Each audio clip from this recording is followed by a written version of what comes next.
ကဘာကြီးရဲ့ရှေးခေတ်ကာလကကြောက်မက်ဖွယ်မဲလိုက်တဲ့ဝါတွေဖြစ်တဲ့အသားအစားဒိုင်နိုဆောတွေအကြောင်းလေ့လာကြရအောင်သူတို့ကခြားတဲ့ဝါတွေကိုလိုက်လံဖမ်းဆီးစားတောက်ကြပါတယ်သားအစားဒိုင်နိုဆောဆိုတာသားကိုသားစားသုံးတဲ့ဒိုင်နိုဆောတွေပါသူတို့ကအခြားတဲ့ဝါတွေကိုမဲလိုက်ပြီးစားတောက်ကြပါတယ်သားကောင်တွေကိုဖမ်းဆီးဖို့နဲ့ကိုက်ဖြတ်ဖို့အတွက်ခြုံတက်တဲ့သွားတွေနဲ့ခြေသွဲတွေရှိကြပါတယ်ဒိုင်နိုဆောတွေမှာတန်မာတဲ့မေးရိုးတွေခြုံမြတဲ့သွားတွေနဲ့နှင်းမြန်တဲ့ကိုယ်ခန္ဓာတွေရှိကြပါတယ်သူတို့ရဲ့ခြုံတက်တဲ့ခြေသွဲတွေနဲ့ထက်မြက်တဲ့အမြာယုံတွေကမဲလိုက်ရမှာထူးကောင်းမွန်စေပါတယ်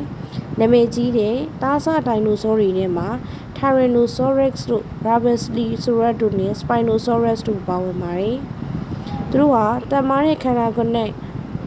မဲလိုက်ကျွမ်းကျင်မှုတွေကြောင့်လူသိများကြပါတယ်။သားစားဒိုင်နိုဆောများစုဟာကြီးမားပြီးကြွက်သားများတဲ့ကိုယ်ခန္ဓာတွေရှိကြပါတယ်။ဟန်ချက်ထိန်ဖို့အတွက်ရှည်လျားတဲ့အပီးတွေနဲ့သားဖြတ်ဖို့ခြုံတက်တဲ့သွားတွေရှိကြပါတယ်။သူတို့ရဲ့ပုံမှန်တရံဟာကြောက်စရာကောင်းတယ်လို့